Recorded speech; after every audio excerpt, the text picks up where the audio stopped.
2. 1, 2, 3, 4.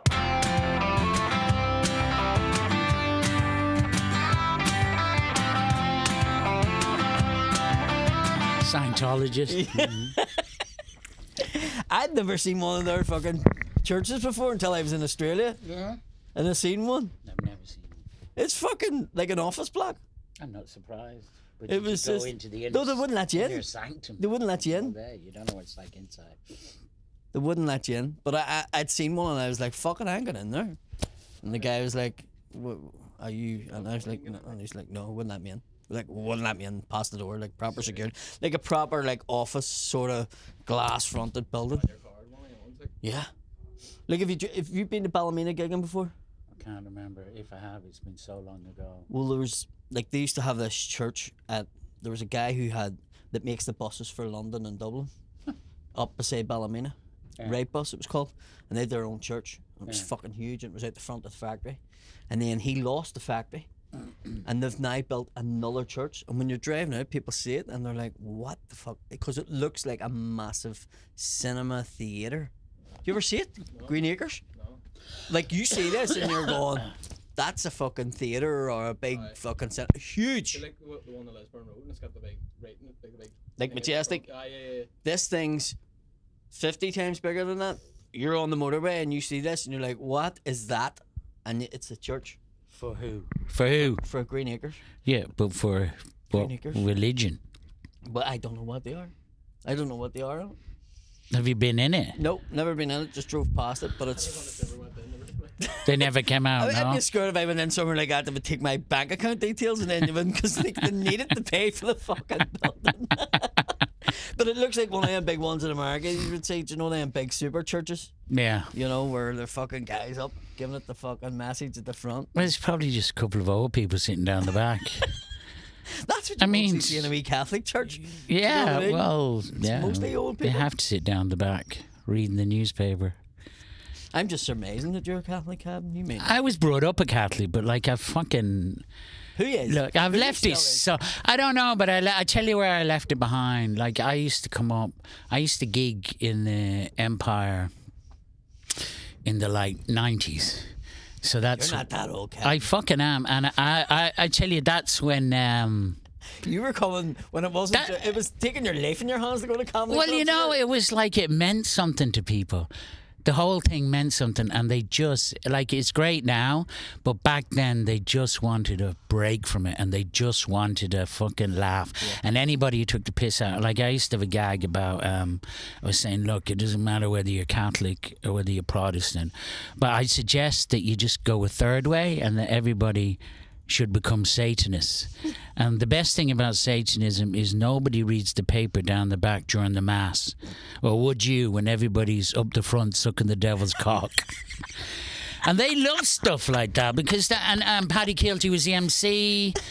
Was he I thought he was at the Satan Mass. No. I couldn't see the priest, all right. He had a Gildea mask on. Could have been Gildea behind him. But he was the MC and he was brilliant back then, like what he was doing back then. But like I remember gigging and, waiting to go on. Somebody then, it was a beautiful night, audience were just magic. And then somebody came up and whispered to Paddy and he's going, are you joking? And they go, no. And then everybody had to get out. It was bomb scare. So it was just different fucking times. Your jokes bombed back and it was completely. It was a bomb. A real bomb. It was different times. Like people don't understand it, but there was a guy who worked with me before and he knew the code word for incendiary device. He did not. He did. Don't know why I knew it, but he knew it. What job was this you're working with? It was on building sites, but he was notorious. Like he was. I've heard your stories. He was notorious, that's right. But he would take girls out to a Chinese restaurant in Belfast, and then like once they got past the main course, he would nip outside and use the phone box and phone a fucking an incendiary device. So then the evacuate of the restaurant, he wouldn't have to pay. But he says that. Like a couple of years down the line, he would do it every couple of months. He says he walked into the Chinese, and the Chinese man went, no, You every time. There's a fucking bomb. No. He wasn't adamant. Here's me. Fucking, they should have fucking hired him. He'd have fucking sorted out the troubles with the Chinese guy. It was like Jackie Chan in The Foreigner.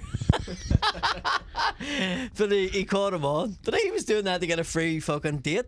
Do you know what I mean? Like, there was free perks to the troubles. But did every business have that list of numbers?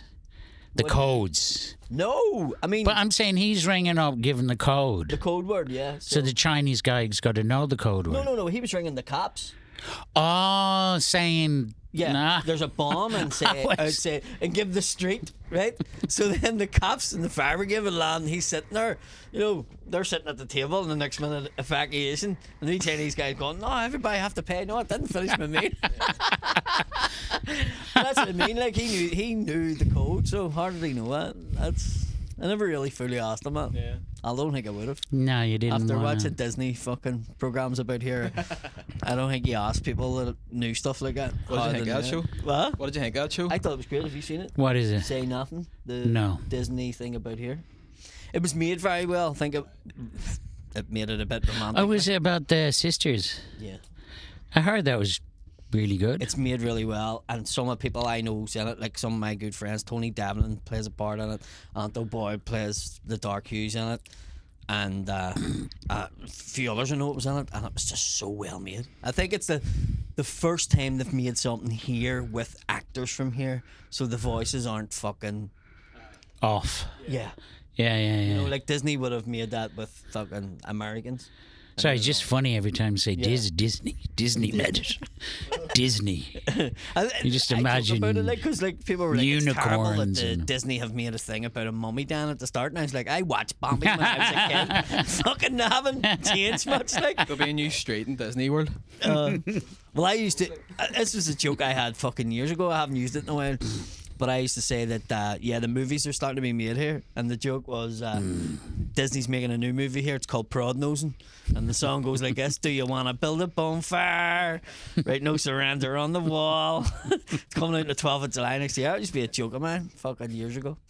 But, I suppose moved on a bit. But Cam, comedy fucking... You were just saying there, you were gigging here in the 90s. Yeah, that long ago. When did you start comedy? 88.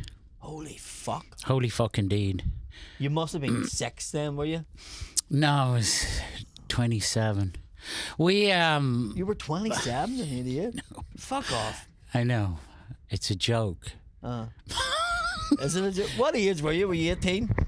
20 or something. 88. I'm 60. But anyway, we came out of college, Ardla Hanlon and Barry Murphy, and we set up, and with another guy, Dermot Carmody, we set up the Comedy Cellar. Because there was no real sort of comedy going on. There was comedy, but none of that sort of newer stuff. Yeah. You know, like the Alexi Sale alternative comedy stuff. Get you. So we set it up, and we were doing it like every month or something. So, yeah, and it just went, that place is still running. That's crazy. It is crazy. It's brilliant because what we did is we just passed it on generation to generation. Let them run it, not a business. And when we moved in, there was music 7 nights a week. Now there's comedy 7 nights a week. We killed music, the and we killed the music. Something new. You were the frontier of comedy in Dublin then. We were the frontier. That's fucking... And you mentioned a couple of names there for people that don't... Well, they would have obviously recognised Ardle's name, but Barry Murphy Father too. Ted. So, Barry Murphy, loads of RT stuff. wow, Opera Match back in the day. I know Barry Murphy fucking Chuffed. with him, like, fantastic act. Yeah, he's brilliant. So, like, there's some names there too. And you're still here, you're still... I'm still... Well, look, I've met it. I'm on your fucking thing. Fucking, I knew one day This is that the a end big of it. Northern Ireland comic would invite me. This would be the end of it, Cam. This is your intervention. All right, the curtains come back, do they? And just reveal. All the people from your past. Just go and get off. And at the Get end, off your shit. In the end, you get put in the boot and took away somewhere. Do you know, I'm almost ready for that. Oh yeah. That'd be relaxing. I'm ready to go. But where has been your favourite place to gig? Oh, that's such a... I know it is. That's a lot of fucking gigs all over the world, man.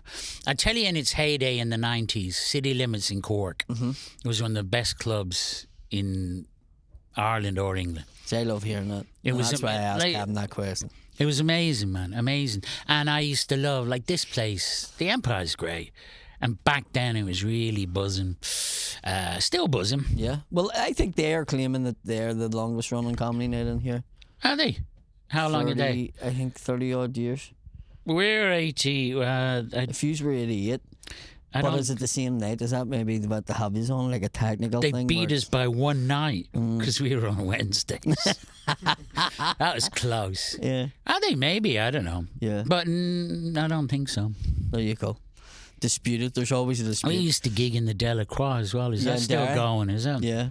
Funny we mentioned like which one's the That- longest running comedy club, because when you drive up over the Ponderosa, they say they're the highest pub in Ireland, but they're somewhere in fucking Kerry says that as well. It's so fucking Irish, that sort of fucking thing.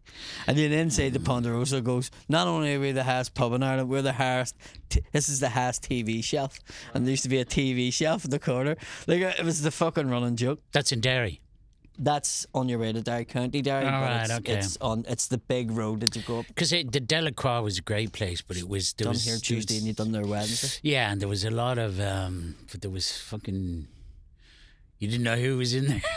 Because you were right on the border. There was fucking a lot of energies in that room. You'd want to... Donegal I admire people. the English acts. They usually had a Fuck. rougher time, Big time. you know. Like here we've been tough enough, but up there it was Yeah, but I think people used to admire them for going and Fair doing play it. to you for coming up here and fucking trying to entertain us, you fucking bastards. Stuck our city. But I remember in Belfast in the mid-90s, there was... when did you start doing it? 2011. Jesus Christ. I know. In the mid-90s, were you born? Yeah, it was. I was born in 1980. I did start comedy late. I started you comedy when I started- was 31. Wow, fair dues to you. Why so late? You just never... I never thought of doing it or anything like that. Had you been to clubs and stuff? I had been to comedy nights, but not really local small ones.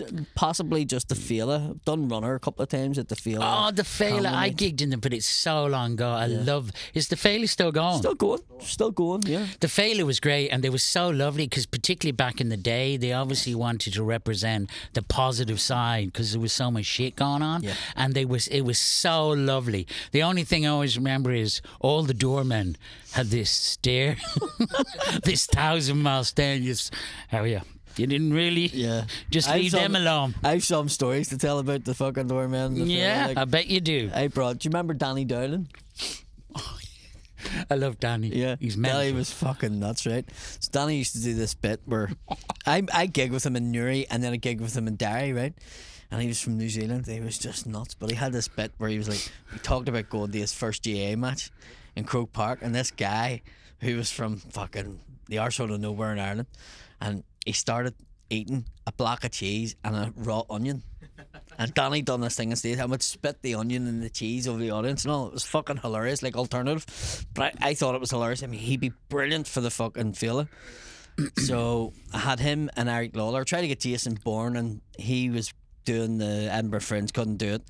Eric Lawler was doing support for him, so I was like, Eric, do you want to come up and do it? And we'll get somebody else. And he's like, yes, we got Danny Dowling. And I went, that's a good mix. And Danny had this bit where he would talk about his kid rubbing shit in the wall. And he would say, yeah, she thought she was like a fucking hunger striker. You know, she's rubbing shit in the wall.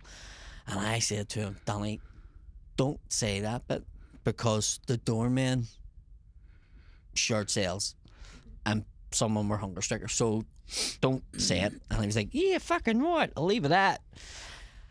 And he went on stage and went, my daughter thinks she's Bobby Sands. Shit, no. And I was like, oh, fuck. And one of the doormen was like, I'm going to shoot him. It was fucking like that. Really? Yeah. Genie. It was fucking that. And it all got sorted out because it turned out that Danny's family in New Zealand harboured a few fucking fugitives from Ireland before. And that all came out, and then it was like, oh, he's So all you're right. telling me if Danny's family hadn't done that, Danny'd be dead. Probably. There'd be a Disney program about him. I got to ring Danny This- when I get this- back. this- I don't think he knows. Oh, he How fucking lucky. knows. Oh, does he he? fucking knows. Trust me, he knows. And Danny will tell you the full story, and it'll blow your fucking mind, because there's bits I'm leaving out because I live in West Belfast. But I just remember that night we were in Thompson's garage, and Danny started doing the haka for the doorman, and I was like, "Have you not fucked off enough, doorman tonight?" I mean, you have no idea how close you were to fucking being unalive today. Do you know what I mean? And what year was that? Fuck. 2014. Jesus, man, that was still like felt like that. 2014. Because I would have been there like in the early 90s, so it would have been even closer to the fucking thing. And it was a guy, do you know, have you ever heard of Jeremy Hardy? Jeremy Hardy was like this brilliant English political comedy, but he was totally on the side of the nationalists, and they fucking loved him. Yeah. And he was on the side of the Palestinians way back then. Did loads of benefit gigs, but he was brilliant, and he used to book lineups. But like you were saying, when we were doing it, there was like 5-6 people on, you know. I remember. And it was in wherever it was like 1,000 people. A 1,000-seater marquee out the back of a leisure centre or something. Yeah. And so is it still like that? What happened was what happened was I done my first one. I was 8 months doing comedy, and Des Bishop was coming up, and I got put on the stage. I was only doing it 8 months. And then they closed it after that. And then the next year they says, "Do you want to get the axe?" So it was 2012 actually when I had Danny and Harry gone. Wasn't 2014. And they went, "Well, we'll try and go bigger next year." And I got Jason Manford. Like when I think about it, it's fucking insane. And we went to like a 5,000-seater tent from Glastonbury. Yeah, and we had Kaiser Chiefs on and fucking everything. Like it went huge. Yeah. And then I couldn't get no one the next year, and we ended up getting Paddy Gildea. And don't say a sentence like I couldn't get no one, so we got Paddy Gildea. He was fucking. He fucked about it. Like, do you know what I mean? He really did. Did he? He did, and he didn't come across well, and it got me in trouble a wee bit. And he fucked the gig about and whatever. But that's here and there. But he came out, and the first thing he says was, "It's only took us 25 years to get me up here." And the thing was, "Paddy, we couldn't afford you." But now we can have a big tent. Yeah. And he was getting 27 grand, like, and he was still giving off. Jesus. You know what I mean? So I was like, shut the fuck up. But is that not just a joke? People's paid like... It's not very sensitive up here. People paid fucking £17 to come and see you, just fucking, you know, and the working class. Yeah. Be thankful. But this is when he was on his big TV... this is when he... presenting thing, is it? Remember, he's just came back to comedy. And he done a joke about opening a fucking bed and breakfast called the Bobby Sands Bed No Breakfast, and it was an old joke that was used by an old comedian from here, and he done that, and I was like, fuck's sake, and they booed him. And then the biggest boo of the night he got was he made a joke about Whitney Houston, and the women were like, "Don't you dare fucking talk about our Whitney," right? And it was funny to me, like that was the biggest boo that he got. And the next year I got Frankie Boyle, and that fucking was protested like fuck. And then that was me out of the scene from the fella for... Who was protesting Frankie, before or after? Before the gig when he was announced, because he had just done the joke about Harvey Price. Right, what's that? He says that... I can make him say it. Peter Andre and Katie, who's fighting over fucking who gets Harvey or something like that. And then he said something else about him, and... everyone started protesting the gig because it's a community festival. They were like, he shouldn't be on. All right, but you know, well, I guess that's all your fault. But the thing about Frankie is... Well, that's the way people look at it. Because the thing about Frankie is, like, it's like... You know what you're getting. It's people getting annoyed at Jimmy Carr. Like, I think there's a big difference. Like, I love Frankie. Jimmy's okay, but he doesn't believe what he says, whereas Frankie believes what he says. That's why I love him. But then you go, like, I never get upset about Jimmy because he's just playing a game where he upsets people. Yeah. It's like, so what? I don't understand why people get upset. It seems if you go crazy. to a comedy club and get upset, and the main thing about it was the vast majority of them would never going to buy a ticket to it anyway. Yeah. Do you know what I mean? Had Frankie been so big then that everybody's going, they knew him. Did they know him? Yeah, they knew exactly who he was. So they knew what he was doing. They knew. Yeah, and so what happened was... Because getting him was a bit of a coup. Oh, it was massive, like massive, and we couldn't believe we got him, and it was like a big fucking deal, and I was so happy that I was connected. We were just building, and then it was like, we can't talk about the gig, and I'm like, what do you mean? And they were like, you can't say you're doing it, there's no posts on Facebook, and I'm like, I'm probably doing...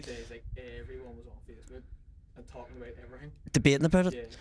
And it sold out in an hour. Do you know when something's that controversial that it sells out in an hour? There was meant to be 4,500 people in it seated. There was 7,900 people get into the tent. Like, they claimed over because there's a graveyard in a park, and they fucking, because you couldn't get a ticket, it was like a swarm, and people complained because you couldn't sit in the seater place. We had all the seats because everyone was Sounds standing. like they're just complaining before the gig, complaining during it. I love the idea that you fucked up by having a hugely successful sold-out show, and that you brought up one of the sons of fucking Belfast or the North, Paddy. You know? Yeah. Who's like back in the day, like when he did the presenting thing, it was like, I don't give a shit. But back in the day, when he used to MC these gigs, He was unreal. He was as good as it gets. 'Cause Yeah. you really dealt. He really fucking talked. 100%. about it. I You grew didn't up watching avoid them, him. like, yeah, it was fucking unreal. And But his- you see, did you ever see Paddy in the Empire? yeah, I used to go to his TV shows and all, like, you know. Yeah. So But you weren't doing it then. no, I wasn't doing comedy then. All right. Okay. It was my dad worked with his dad. His dad and my granddad were cousins. Wow. So, and in our house growing up, his dad, this is fucking mental, was making the windows for our house because him and my dad worked together doing building schemes all around Belfast. And he had made the window for the bathroom and the window for the kitchen. It was wood, double glazed. And he gets shot. So the rest of the windows, Yeah. obviously, we didn't get. So for years, we had them two windows and the rest of the house was PVC. Yeah. And my man and dad wouldn't change it because he had done it before. Like, Right, You know. yeah. So it was one of them ones. So there was a closeness to him, like, then, and I gigged with him, but I just didn't like the way he got on about the gig and the way he treated it. You know, Yeah. he should have been smart enough to know that what way to play it. I don't know, for somebody like that who really takes the risk of pushing it, I guess sometimes you can misstep, and if you do, it's a big misstep. But it was like on the day of the gig, he was like, the support acts aren't to go on until after I'm off. They had to follow him. We had to follow him. Right. And they weren't allowed to go on stage until his car was out of the Falls Park. So by the time he finished and then he was leaving the park in his car, by the time we went on stage, the audience were leaving. I don't know, man. Let it go. Yeah, so. Let it go. But yeah, so the Frankie Boyle thing, so that stopped me like doing the filler then for a load of years. You and mean performing or booking or both? all three. Jesus. And I think it was because of my connection till the whole thing. It was just like, let's take a break from Paddy even for a couple of years because we had got it to that heights, and then they got another local comedian, Jake O'Kane, to do it, but they were still trying to use the big tent, and it wasn't he. You know, Jake could fucking do Ulster Halls and yeah. Is Jake waterfronts. still? I haven't seen Jake. Yeah, around he's for a still- while, 'cause he's- he was doing it a lot. Yeah, he's on tour still. Like, he's not on the Blame okay. Game or anything. But they He was got doing Jackie's yeah, piano game. and but he then doesn't do that's it that. anymore, No, does he? Right. and he does his own wee TV thing on YouTube and stuff. But they got Jake in, and Jake wasn't going to fill. You could go and see Jake in the Ulster Hall or the Waterfront Yeah, then, yeah. or the even the Opera House, which is all a couple of thousand seaters. But if they'd already seen him, why would they? You know, so he wasn't going to sell 5,000 like, in a big no tent. disrespect to Jake, but like Frankie Boyle. Do Then- you know what I mean? yeah. You're talking about I know. royalty. It was, and so it went down. And Paddy, I guess. So and Jake was quite honest about it, and he was like, "You maybe need to get a room that's up to 1,000 people or something." And so he done it for like 3 years, and he was doing the same support acts. And then somebody says, "Why don't you get Paddy back?" And then so he had to use me one, like it was like his final year, and he done his act. He was the headline, and I was just the support. And then the next year I headlined it. Yeah. And then the next year I headlined Oh, it. well done, man. So it was like And is it still going? still going. I didn't do it last year. I Who's done it. booking it? Are you booking it? Will you give No, me a gig? I'll get you no problem. Yeah, brilliant. When Of is course it? you can do it. It's in August. Oh, yeah. So yeah. And how's it going? Yeah, well what basically happens is now they sort of will just ask a couple of different, like Neil Delamere does a Yeah, night. yeah. And Well, he's big up here. Paddy isn't he? Raff would do a night, and so there's a couple of acts will do a night each at it, Well, Yeah. it's just good that it goes round a wee bit now, Makes sense, yeah. Instead of doing one big tent, but I might do it this year, I don't know. But I didn't do it last year, I didn't do it the year before. See, a couple Yeah. of years off just maybe from it. But Is it the time I did it, it was just great. And then I remember I got up the next day and they were offering like the taxi tour, or the Republican tour, and I missed it because you're just drinking so much up there. But I remember I got in a cab to the airport, and this guy stopped and he said, "Will you share a cab?" I was going, okay. So I got in, and like there's just these people in the back, fucking, spider tattoos. Fucking one of them in particular, bald, just looking at me like I just shot in him or something. A woman and another man. So I'm going, the energy was really weird. And then we started driving, and I noticed where they were being dropped off. It was all that fucking, and it's still like, I guess up here, when you're from the south, you're a bit of a soft shit.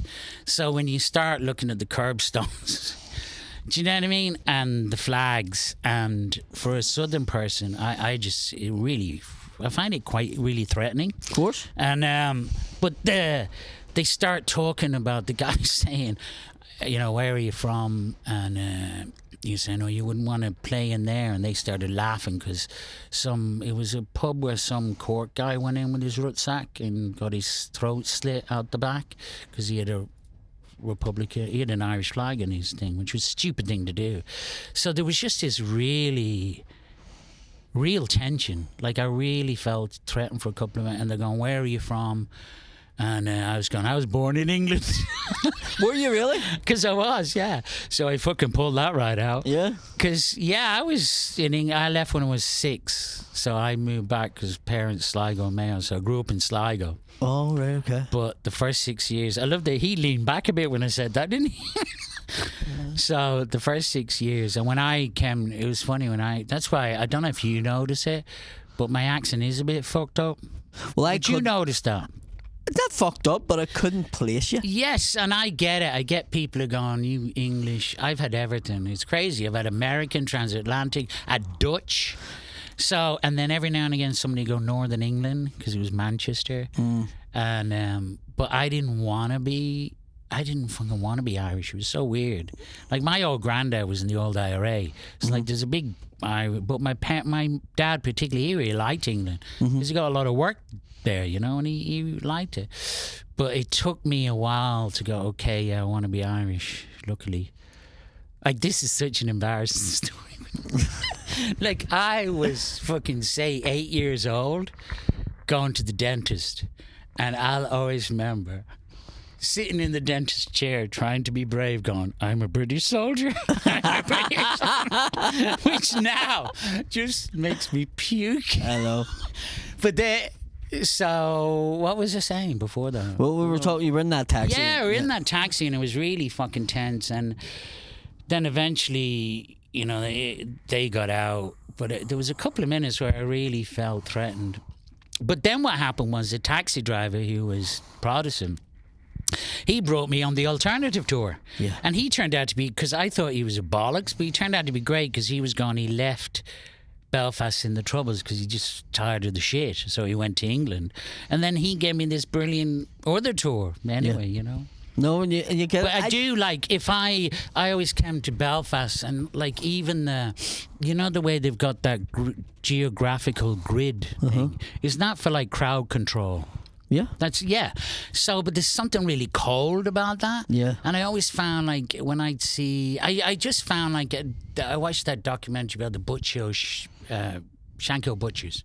Like when you watch stuff like that, it just, like for me, it's like a horror movie. I know. And for I us, it was can't like imagine how people fucking, like even the, I think even like Protestant people going, geez, this is nuts. These are psychos. Of course. So I go, there's something, it's amazing to come back, and it's just has come so far, and I just, like everybody, really hope it doesn't fucking go back. I think when people, like, working on the doors and working, like I was telling you about that guy who knew the fucking bomb code, right? Yeah. And like that was the only thing that he told us about, He obviously was involved in something, like if he knew that code, But I would know these people, and my wife would go, who's that? And I would go, well, that's just Gary. But if I was to tell you some of the stuff that Gary done when he was younger, Yeah. it would blow your mind. He was just an ordinary bloke to me. Yeah. But it was like ordinary people in extraordinary circumstances. This But is it, man. I mean, you think about that, going out and cutting people up, pulling them off the street and cutting them up. Yeah.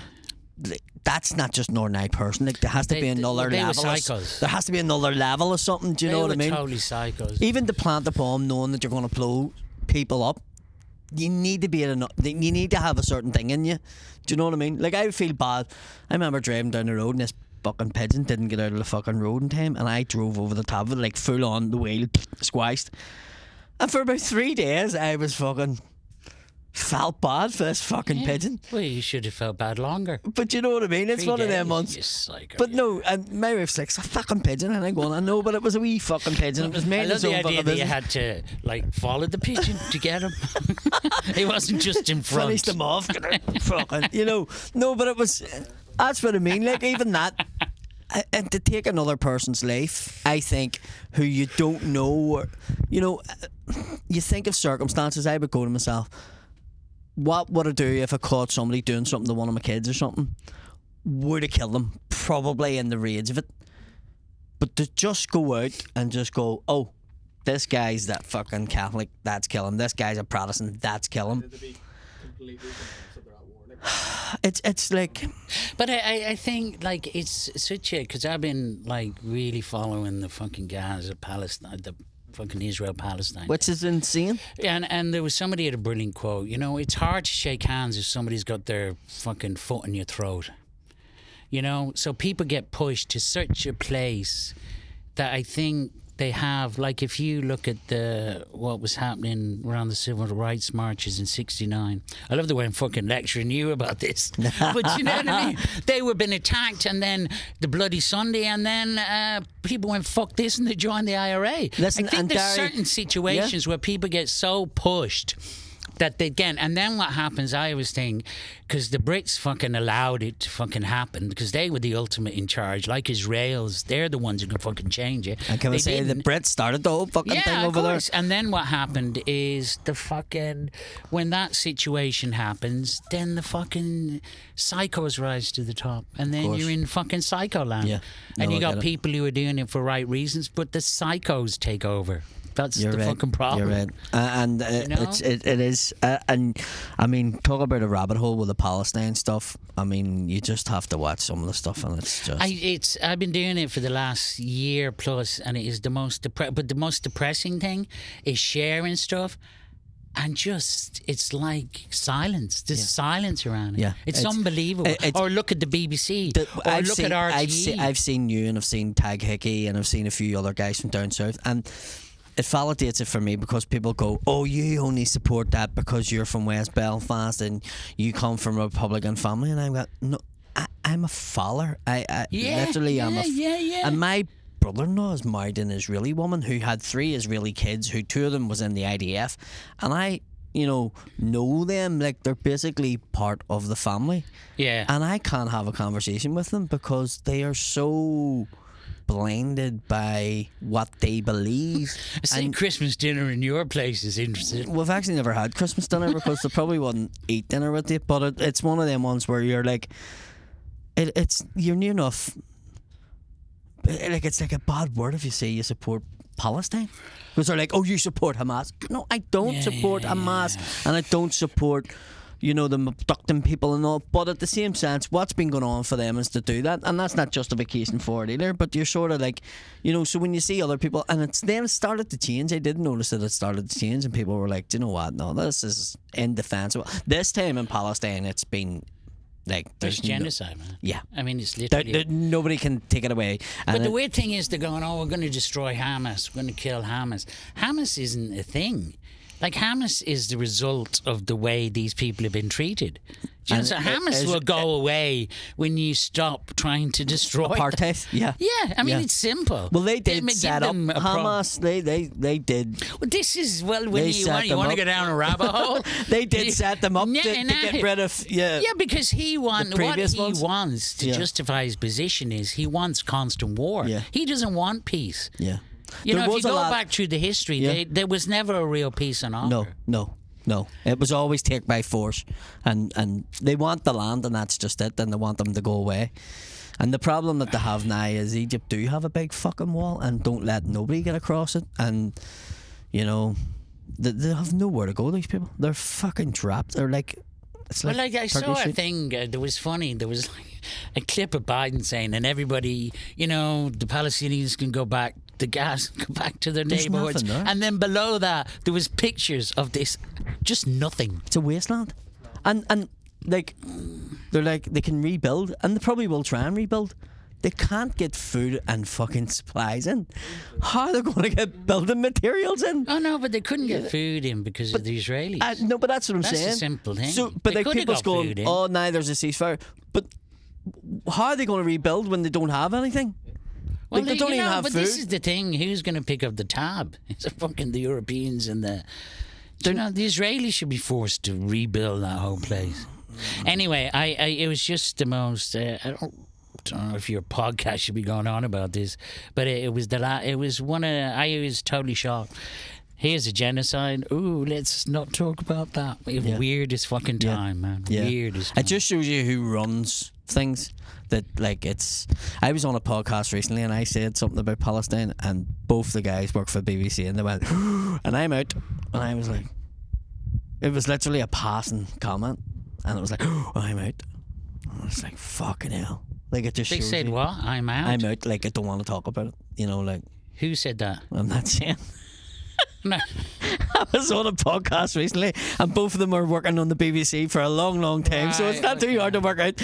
But It's amazing what you can. It's funny. one of them had done the DNA test, and he had one part of him was Jewish, and I says, Yeah, "Oh, but this but that's why you're not supporting Palestine," is what But I said. that's the other thing. Like at the beginning, it was all anti-Semitic. This fucking thousands of Jews all over the world coming out against it. And saying no. The same, Yeah. yes, of course. And like, I admire the students on the American campuses who just got dragged off. There's tens of thousands of Jews. So that anti-Semitic thing is absolute bullshit. It's been weaponized by Israel. They take anti-Zionism, well, ultimately anti-genocide, and then they go anti-Semitic, and you go, oh, That's crazy. it's weird. But we're comedians. We should be able to say this. Yeah, well, I've got gags. I do gags about it, and at the beginning, it was so weird. I knew I'd be doing these gags, and then there's just this moment, Yeah. and I found in the last few months people are laughing more at it now. So I hope that means that people are that- going, all right, yeah. Well, it's. I even did them in England, which was Yeah. they worked. But Yeah, I was in England at the weekend. I was gigging in Blackpool, and how was that? it looks like Gaza. It fucking does. The last time I was in Blackpool was in '96, and it hasn't improved. The room I was in, like the staying in the hotel, I says I came here by EasyJet, but I feel like I came by DeLorean.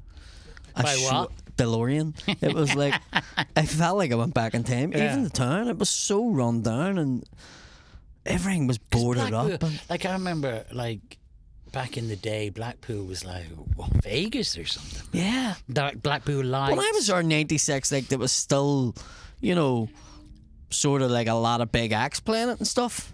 But I was in it there at the weekend. It was like fucking run down, man. What was just the like, venue like? venue was grand. It was a comedy station. It's a proper comedy club. It's been Right, set up. okay, It's right yeah. at the tower, like at the bottom of the tower. It's just there. And the audience Brilliant is venue. good. Audience was I've heard of that great. place. And I thought you might be. ran this way from it. It's I thought you absolutely might be fantastic. in some big hotel room, but a comedy club, that's good. Yeah. So I they- still do them things, Cam. I'm sure you. There's a lot of my agent would go to me, why are you bothering doing that? And I'm going, is Blackpool on my tour? No. That's why Yeah. I'm doing fucking comedy clubs in Blackpool. 'Cause nobody knows who the fuck I am. Do you know what I mean? Yeah. So you have to do your bit. So yeah. That's it's- ambition, where you even Yeah. want to be known in Blackpool. Yeah. That's fucking ambition. Good man. Yeah. Want to be in known in Blackpool, an Irishman that didn't leave his transit van there. I'm not laughing at that. You are now. Well, do you know what? That Blackpool audience and Northern audience, like I find Manchester, Liverpool's like Ireland anyway. But Liverpool and Manchester, like my mum, like she had 7 sisters moved over there. Do you know what I mean? It's like I've got fucking dozens of fucking cousins, yeah. Yeah, so it's amazing when you go there. And I'll always remember, like, I love Manchester. I got such a soft spot. I love the music. Where did you live in Manchester? I lived in Levenshulme for the first couple of years. There's a club near there. I remember I went, oh, this is near where I grew up. And before the gig, I went I always remember the rail was like, don't go beyond the railway bridge, and going and seeing the house. And I should never have done that because it was just so much emotion. You couldn't believe it. It was amazing. Yeah. And then going on stage, you're bringing that on with you. It was weird. Yeah. But Manchester, yeah, I love Manchester. I always remember when the boom happened in Dublin, in the south. Do you remember the boom? Yeah. Like, you would go into shops. I'm not kidding you. Nobody was friendly anymore.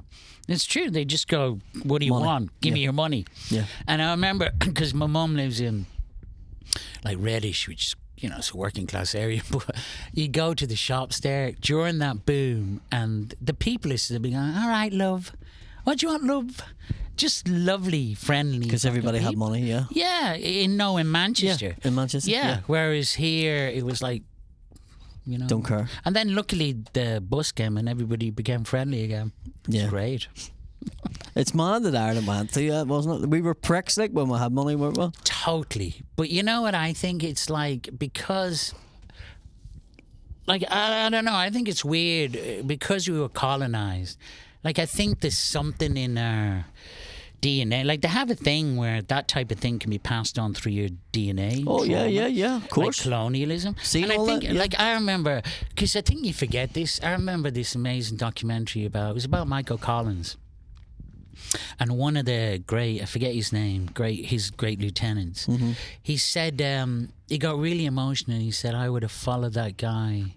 I remember seeing that. I would say to death. He said, because what you forget is we thought we were dirt. Yeah. He was going, it said it in a way that made you people need to see know, that. yeah. That he was going, here was a man who made us stand up. Yeah.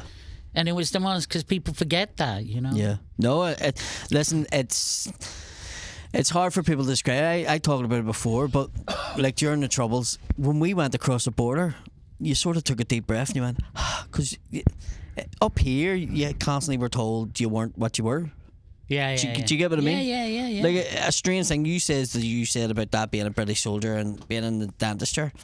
I remember, like, as a kid, wishing I was a Protestant because I thought they had everything. Yeah. Because they were so alien to us that we didn't interact with them, didn't go to school with them, didn't see them. Especially in West Belfast, like in the Falls Road, we had a fucking massive wall. Like, you didn't need to go near them, and they didn't need to come near us. So they were alien. There were stories in school. People go, did you hear about the Protestants? Did you hear? And that was the kind of shit you grew up with. Yeah. And I remember But when you said you wanted to be them, did you? Yeah, because Even though you didn't know. I just thought you were told these things, like they had all the jobs and they had all the money and. So you basically just wanted to be treated fucking when you were decently. a kid, when you were a kid, you thought like they had everything, but now knowing working class Protestants. Well, this is the thing, didn't. isn't They it? had fuck it all. was like in the middle class areas in the Malone Road and Yeah. everything. Like, they were all fine, weren't Yeah, they? they didn't have. No, because every war is fought, and the working class went over to Vietnam.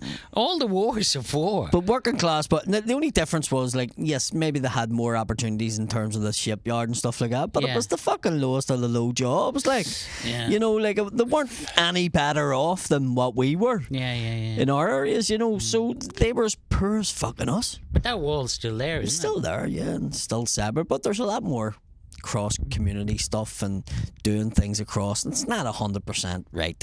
Well, you just can. yet. It'll take... It takes generations, but I do, like, so that's a mad thing that you said that. So I understand when you said that you felt that way, because Manchester was probably so normal, and then you went back to fucking Sligo or Mayo, and it was like poor. Like, I was 6, so what do you know? But it was like, I always think if it stayed there, it would have definitely been more streetwise. And then we moved back, and I won't go into it, but it personally wasn't a very happy time. So that complicated things. Yeah. But so I was just going, I want to be, but that it's such a crazy thing going to be in English. So it just shows you the kids, but you probably have kids in Palestine. I feel like that. Do you know what I mean? They probably think, oh, I'd love to be an American, or would love to be. You know, it's weird because I guess that's the thing about, like, in America where you had all, and my ex-wife's South African, so I used to go over there a bit and reading about their shit. And what happened is they sort of, the black people begin to hate themselves and there's all this sort of buying, bleach to not only turn your hair, straightening hair was a big thing, bleaching your skin. So it's a type of self-hatred that I think, when one group has got power over another group, that you feel shit. Yeah. And you go, 100%. oh, they must be what proper humanity is supposed to be. So I guess that's a bit of what you're saying. Yeah. In terms, I remember as a kid watching the movies in America, and I was always like, I want to go to America, I want to go to America. And then I went to America, and I was like, I want to go home. I want to go home. it was fucking. It wasn't all that it was great. Don't get me wrong. Where'd you go? Mostly New Jersey. Right. But like you went into places like North Philadelphia, and it was a no-go area for a white guy. Yeah. And you seen fucking poverty, and I was like, fuck. And it wasn't as clean. I thought America was, because the films we watched was all fucking Home Alone, big fucking houses and all that, and that's not reality. But the big houses is like, if you look like any documentary, like there's a third of the population living in poverty. There's 2 million plus prisoners. It's a third world country, man, 100%. with this top layer of extremely rich, and it's gone so extreme now. You see Trump behind him. It's the biggest. Elon, Bezos, Zuckerberg. It's become it's a billionaire It's playground. it's got the gulf between the poor and the rich now is the biggest it's ever been. Yeah. Ever. Like, you think back, fucking Mary Poppins time, kids cleaning chimneys in fucking London. We are fucking beyond that. We are beyond industrialisation and all that. It's really reached a point. When them rich guys are fucking, like, right behind the president on the day he's getting elected, that lets you know. Like, it's scary, man. And the big thing is, like, the people who this generation can't afford a house. They're poor for the first time, then they're... Look, what a fun podcast. The world is so fucked. Yay! But come out for a laugh. You heard it from come him. Out for a laugh. No, but it is. No, I know what you mean. I do know what you mean. But Sligo, you're saying your family's from Sligo? My dad was from Sligo. My mum was from Mayo. And did you grow up mostly Mayo or Sligo? No, Sligo, near Tubbercurry. And but I love, my mum grew up on Crowpatrick. So they used to bring the food up on Reek Sunday, the donkey cart with the kettles and shit. And that's where people climb up in the bare feet, isn't That's it? right, yeah. And I love the pilgrimage around there. Have you ever been Westport, Morris, Lacambie? I did a gig in Sligo. I'm talking about Mayo. Oh, okay. God, it's one of the most beautiful places. I love Sligo from the north of the town out towards Donegal, around Lissadell. Yeah, sort of the way to Atlantic Where were you Way. gigging in Sligo? Hawkswell, was that? It was a bar in Sligo, and Lily's. fuck, I think it was Fifth on Teeling, something like that.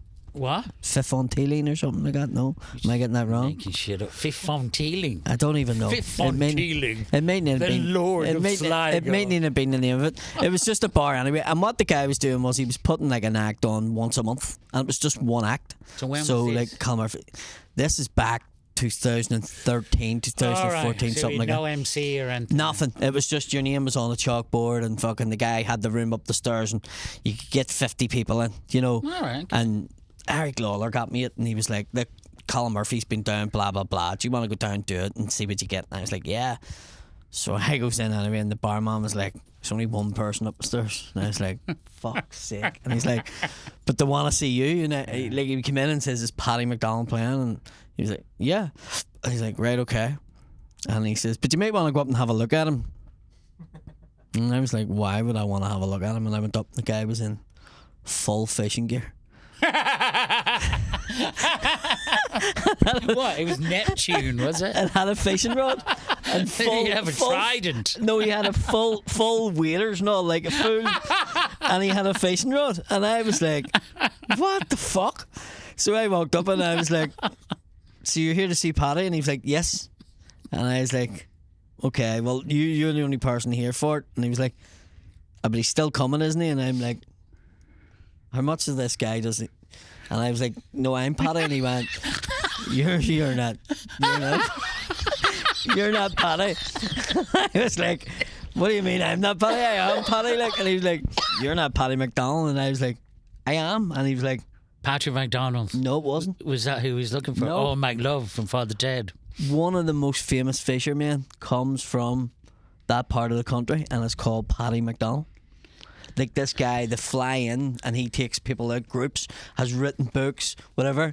So this guy was fishing, seen the fucking chalkboard for one night only, Paddy McDonnell. Thought it was that guy and came in with his fishing rod with his gear, just fucking came off the river and was like, I'm getting my stuff saying bam. And I turned up and he was like, fuck. That's brilliant. We had to give him his money back.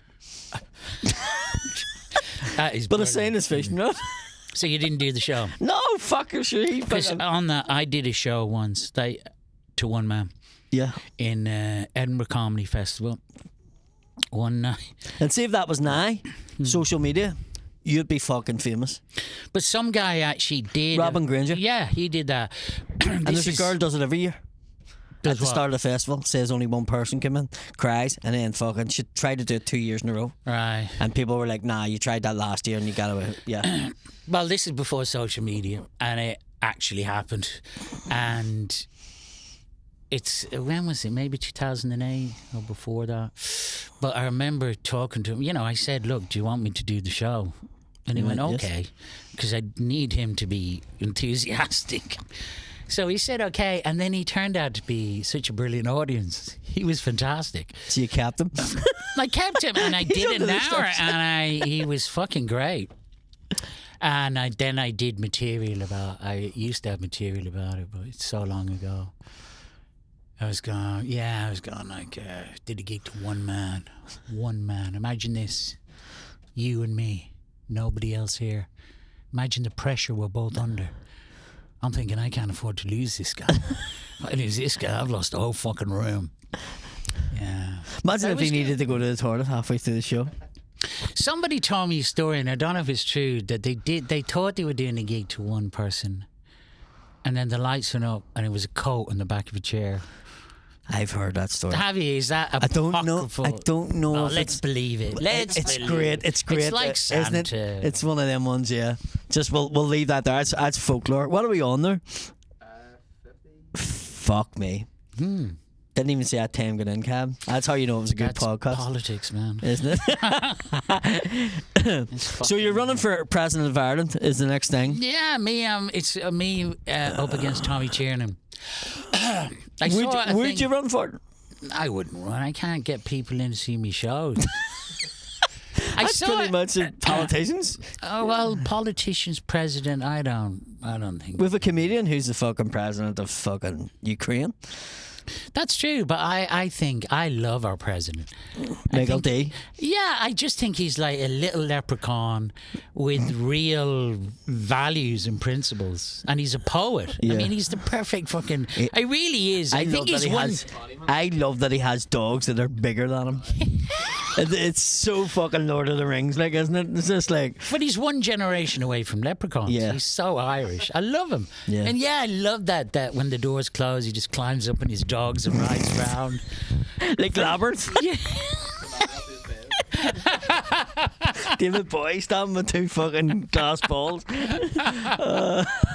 He's great. Why would you ever go into politics, sir? I probably would, you know. But I used to think, nah, you can't because I've been asked to do it. Like, I've been asked to do stuff. But, Yeah. well, Dave, what's happening? You're more than welcome. Come on in. But I have been asked. It was weird because there was a guy here, Basil McRae, who was setting up this thing called NI 21, which was Northern Ireland 21. It was a party that was like he wanted to run a candidate in every area, and he was like, there was a guy who used to do comedy with me. He actually run and got elected. Yeah? Yeah, and he came to me and he's like, Basil wants to meet you, and because you're from West Belfast, and he's talking about you running. And I was like, you want me to run against Sinn Féin, SDLP in West Belfast? And I live there. And he was like, yeah. And I was like, no. For a party that's called NI21, Northern Ireland. When people in West Belfast don't say Northern Ireland, they say North of Ireland. Yeah. This is, if you can change it to North of Ireland 21. So, like, what was that? Was that, like, what side of the divide was that? I don't know, was they trying to do, like, That's it was like an integrated fucking education fucking political party. You know, like, no, we aren't, we're just politicians, is what his ethos was, you know. See, it's funny, I only realised in the last while that difference between Northern Ireland and North Ireland, North of Ireland and Northern Ireland. It's funny because down south you just don't have a clue. But I get it. Yeah, so it's a strange thing. But they did ask me to do it. But I used to go, sure, why would you want me? There's too many fucking skeletons in my closet. Like, I'm not squeaky clean. Yeah. But none of the fuckers are. Not there, yeah. None of them are. Yeah. So, but, like, why would you do it? if I thought I could make a change, I would do it. But I don't think I can. And I don't think I have the clout. Do you know what I mean? But if I thought I could change stuff, like if I genuinely thought I could go in and help people with health care and get people stuff, but I'm just a small fish. I don't have that power or clout. Well, just like, I don't know what's happening. You know? Like, we're going into politics again, but like, for me, I just think Fine Gael and Fianna Fáil are a fucking disgrace. Like, the housing crisis down south. You know what I actually think? I think it's deliberate in a way. Because they're just managing that. And they're going like, we're doing this, we're doing that. You've been running things for 10 or 15 years. What's happening? I just don't get how... You just go, this is morally disgusting. It's like they're eating and steak you're at the managing table and they're this. throwing wee breadcrumbs off, you know, just keep everybody just at the rate, you know, there's something, but it's fucking... Yeah, and keep talking. But the hilarious thing is, there's something, and we must solve this. Every 4 years. And then they caused We're it. really going to have a look at this. Having a problem maintains an industry, like. It is totally I think it's management of these problems without the real desire to fucking solve them. Yeah. I think it's disgraceful. And do you know what? Because like, it was hilarious. Do you remember the Irish government were forced by the EU to bring Google to court? Did you see that? Because they weren't paying their rent. Yeah, and they didn't want to because they're so Irish. They're getting so many wee brown envelopes. And then they got something like 15 billion, which they were embarrassed about. And they have it. And they can't spend it. Well, they can, but they have a huge, big chunk. And like, sorry, it just...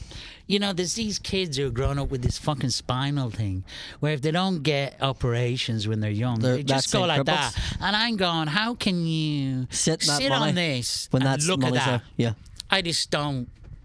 where's your fucking humanity? Where's your morals? Yeah. More than anything. So don't become a politician. No, you'll get lost. I know you do. Like, but that's what I mean. My point being is, if I thought I could go in, but you're not, you're one person, you'll never... I think Jeremy Corbyn not getting in as Prime Minister in England, for me, was the one, because I was like, if there was ever a politician and I've looked into him, he genuinely just wanted to make things better for people. But you see, this is the thing with him. Like, I always felt part of the problem was he wasn't a good politician. He couldn't communicate properly. But if you looked back at what he did, he was on the right side of history on fucking everything, went on every march, the opposite of a racist. They started smearing him with the anti-Semitism thing, and then it was quite interesting. You watch how the establishment protects itself, because he was a threat, a genuine threat. He was. Look at all the newspapers, all the people in power. They crushed him. Yeah, that's what happens. Yeah, when completely. You and so when I seen him, and I was like, he is the real deal. Like, proper, just wants to make the place better for everyone. Yeah. And people were like, no. And I was like, he was like, maybe one fucking win in an election away from being found fucking dead. You know, like, that was the next step for him. Like, they took him out. Yeah, you're genuine. Right. It's fucking scary. It's scary.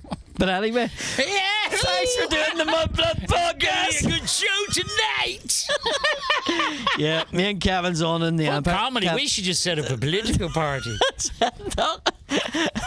See me and you walking into the doll in our tracksuits and our fucking cowboy hats. Your tracksuits, I don't dress up. I know you do. Well, Kevin, thank you very much for doing It's it. a pleasure, man. It was great to have you on. Thank you very much. I know Kevin fucking a few years now in the comedy scene, and every now and again we'll be standing somewhere like a Galway festival, and you turn around and Kevin's just standing there, and you're like, "What's happening?" We just bump into each other on it, but it's great to have you What on. a great anecdote about me. One of I them. remember when I met Kevin, I turned around and there he was. Oh, the laugh. But it's one of them. It's like I say in the podcast. It's like you and John Caleri, and there's a few comedians that, if people were to say to me, give me like top 10 of Irish comedians, if I mentioned you or John Caleri's name, I'd go, who? I know, yeah.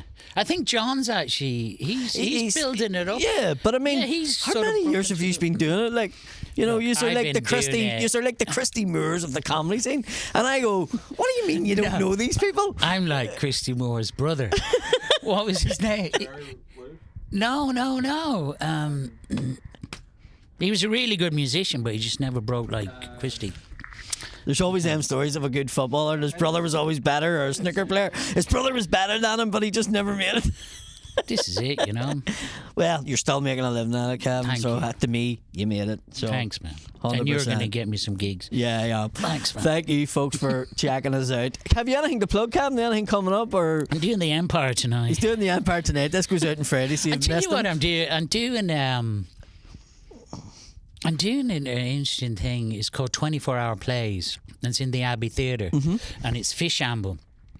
So what they do is all actors, so I've been included, I'm shitting it. So meet writers and directors on Saturday night. They spend 2 hours going over what they can do, bring a prop. Then the writers go away and write all night long. Then the actors meet on Sunday morning, are assigned directors, 15-minute plays. Then they rehearse the play all day, and then they perform it in the Abbey on Sunday night. Fuck. So that's next week. That's this week. So I'm fucking shitting it, my friend. Yeah, I'm But sure you are. when they said, will you do it, I was going to have to do this. Yeah. No choice. You have to push yourself to do these things. 100%. Yeah. So I'm really looking forward to that. No, good luck with And, that. Like I'm gigging, I'm keep an eye out. I'm gigging everywhere. He has social media, by the way. Kevin Gildea. I actually Yeah. have a typewriter. And what is it, Kevin Gildea? We send Kevin messenger pigeons to do gigs. So he's real old school. He lives out in the woods. Left at the bog. Go and get Kevin Kevin. Gildea 379. Look at me up. But I also got some money recently to work on my short story. So I'm looking forward to Brilliant. that. So I'm doing all sorts of stuff. Irish comedians, we're very talented. Really talented people across the thing. But Kevin, thank you very It's much. a pleasure, man. Yes, thank you. And check out, I have my regional tour going out. Tickets are flying out for that, and I'll be in England, and some of the tickets are flying out, some of the places like Nottingham. There's 2 people know who I am, so I don't want to do a gig to 2 people. So if you know anybody in Nottingham, Newcastle, Bristol, give them a shout. Go and do all them places. Thank you. And check out our Patreon, Mudblood Podcast. Thank you, everybody.